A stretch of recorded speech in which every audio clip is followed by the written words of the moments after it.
नमस्कार दोस्तों, आप सबका स्वागत है मेरे YouTube चैनल में। आज की कहानी है मयंक और मालती की, जो कि 6 साल पहले तलाक ले चुके थे। लेकिन एक दिन अचानक उनका सामना देखिए कैसे हुआ। मयंक ट्रेन की जनरल बोगी में बर्थ सीट पर सोया हुआ था। गाड़ी रुककर वापस चली तो अचानक उसकी नज़र अपनी तलाकशुदा पत्नी मालती पर पड़ी। पता नहीं कब वह उसके सामने वाली सीट पर आकर बैठ गई थी। 6 साल बाद पत्नी को देखकर वह हैरान हो गया। ना माथे पर बिंदी, ना मंगलसूत्र और ना ही कोई विवाह की और निशानी दिखाई दे रही थी। नज़रें मिली तो मयंक दूसरी तरफ देखने लगा। फिर पता नहीं मयंक के दिमाग में क्या आया कि वह सीट से नीचे उतर आया और मालती के पास बैठे लड़के से कहा कि वह ऊपर वाली सीट पर चला जाए। लड़का मान गया।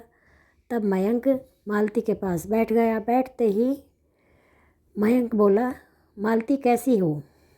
मालती ने नज़रें मिलाते हुए खिड़की की तरफ देखते हुए बोला कि मैं ठीक हूँ। और आप? मयंक बोला, मैं ठीक हूँ, कानपुर जा रहा हूँ। त्यौहार होने के कारण रिजर्वेशन सीट नहीं मिला, इस कारण जनरल बोगी में आना पड़ा। वह बोली, मैं भी कानपुर जा रही हूँ। आजकल माँ बड़े भैया के पास रह रही है और उनकी तबीयत ठीक नहीं चल रही। उनसे मिलने जा रही हूँ। मयंक संकोच करते हुए पूछा, अभी तक शादी क्यों नहीं की? वह कुछ नहीं बोली। मगर जब मयंक ने दोबारा पूछा तो मालती ने पूछा, आपने की है शादी? मयंक ने भी बिना बोले ना में गर्दन हिला दी। फिर काफ़ी देर तक दोनों चुप रहे, मानो एक दूसरे को परख रहे हों। डिब्बे में कुल्फ़ी बेचने वाला आ गया। मयंक बोला, खाओगी? मालती ने ना में सिर हिला दिया। मयंक ने रिक्वेस्ट करते हुए कहा, खा लो, तुम्हारी पसंद की है कुल्फ़ी है। जानता हूँ तुम्हारी सबसे बड़ी कमज़ोरी कुल्फ़ी है। वह थोड़ा मुस्कुराई तो मयंक ने महसूस किया कि वह अपनी आंखों में बहने वाले आंसुओं को समेटने का प्रयास कर रही है। 5 साल उसके साथ रहा है। जब वह अपने आंसुओं को समेटने का प्रयास करती थी तो ऐसे ही मुस्कुराया करती। मयंक दूसरी तरफ देखने लगा। मालती ने चुपचाप कुल्फ़ी ले ली तो मालती बोली, पैसे मैं दूंगी। मयंक कुछ नहीं बोला और रागिनी ने 2 कुल्फ़ियाँ खरीद ली और एक कुल्फ़ी मयंक को देते हुए बोली, अब मैं भी कमाने लगी हूँ, एक प्राइवेट स्कूल में पढ़ाती हूँ, महीने के 10,000 मिलते हैं। कुल्फ़ी खाते हुए मयंक बोला, तलाक के समय कोर्ट के आदेश पर मैं तुम्हें 30 लाख रुपए दे रहा था। अगर ले लेती तो अपना स्कूल खोल लेती, जब तुम बहुत स्वाभिमानी हो। वह हंसकर बोली, अगर ले लेती तो अपने ज़मीर को ना बेच देती। यह मेरा ज़मीर क्या कहता? यह सब मुझे गवारा नहीं है, मैं अपनी कमाई में खुश हूँ। मयंक बोला, तुम बहुत अच्छी हो, मासूम हो। यह एहसास मुझे तलाक के बाद हुआ। तुम यकीन नहीं करोगी, मैं बहुत बदल गया हूँ। मैंने पीना बिल्कुल छोड़ दिया है, गुस्सा बिल्कुल नहीं करता अब मैं। वह उदास होकर बोली, अब क्या फ़ायदा?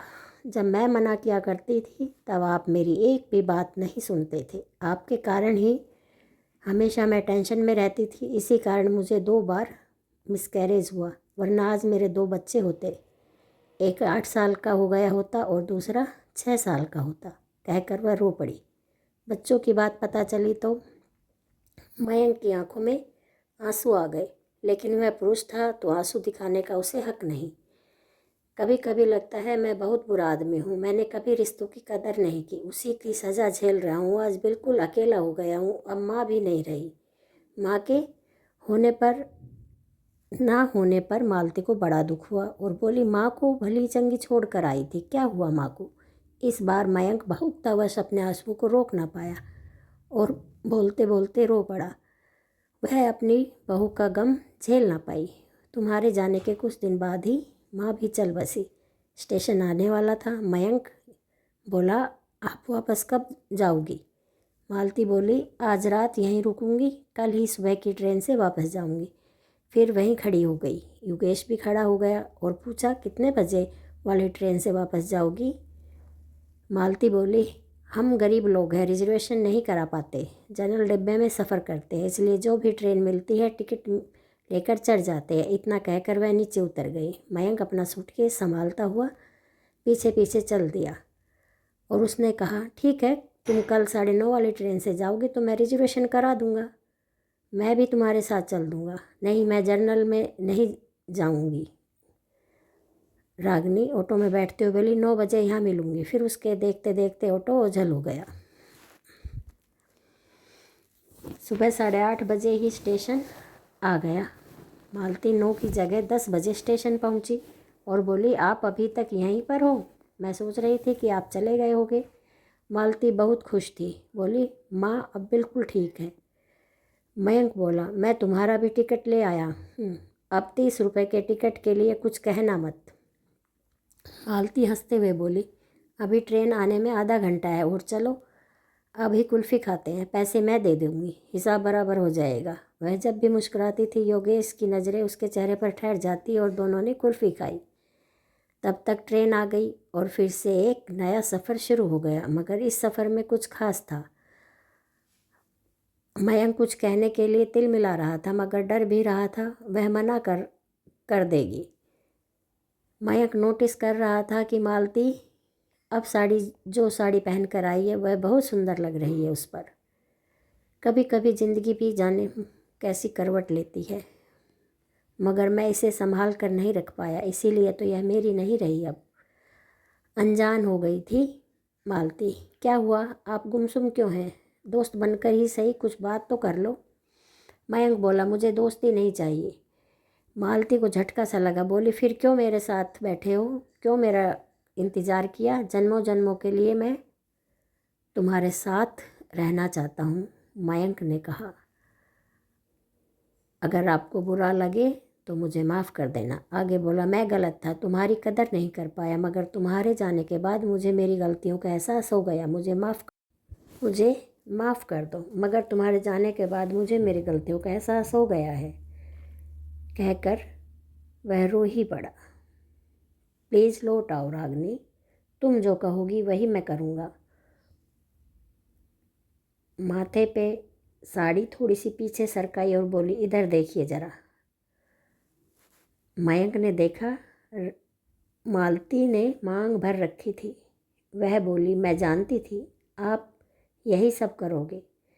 मैंने कल ही सोच लिया था कि अब अकेले चलने के दिन ख़त्म हो गए हैं। मेरा हमसफ़र लौट आया है, अब आगे का सफ़र उसी के साथ तय करना है। थक गई हूँ मैं अकेले चलते चलते, कहते हुए वह अजीब सी मुद्रा में मुस्कुराने लगी।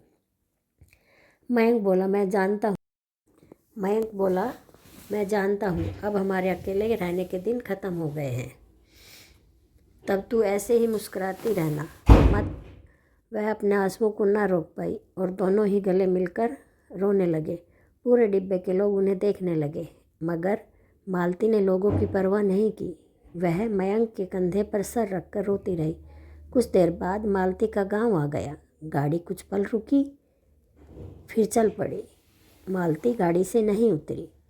आज वह उस मंजिल की तरफ चल पड़ी थी जो उसे चाहिए थी, जो वर्षों से उसके साथ लौटने का इंतज़ार कर रहा था। वह अब मयंक के साथ ही रहना चाह रही थी। वह एक मासूम बच्चे की तरह उसके साथ चल दी। नमस्कार दोस्तों, अगर आपको यह कहानी अच्छी लगी हो तो प्लीज़ मेरे चैनल को लाइक शेयर सब्सक्राइब ज़रूर करें और ऐसी गलती कभी भी ना करें। अपने हम सफ़र से अगर थोड़ी बहुत अनबन है तो एक साथ रहकर उसे सुलझाने की कोशिश करें, क्योंकि कोई भी नहीं चाहता कि अपना घर बिगाड़े। अगर आपको मेरी यह कहानी अच्छी लगी हो तो प्लीज़ मेरे चैनल को लाइक शेयर सब्सक्राइब ज़रूर करें। चलो मिलते हैं फिर एक अच्छी सी कहानी के साथ और एक अच्छे से एक्सपीरियंस के साथ। तब तक के लिए धन्यवाद। बाय।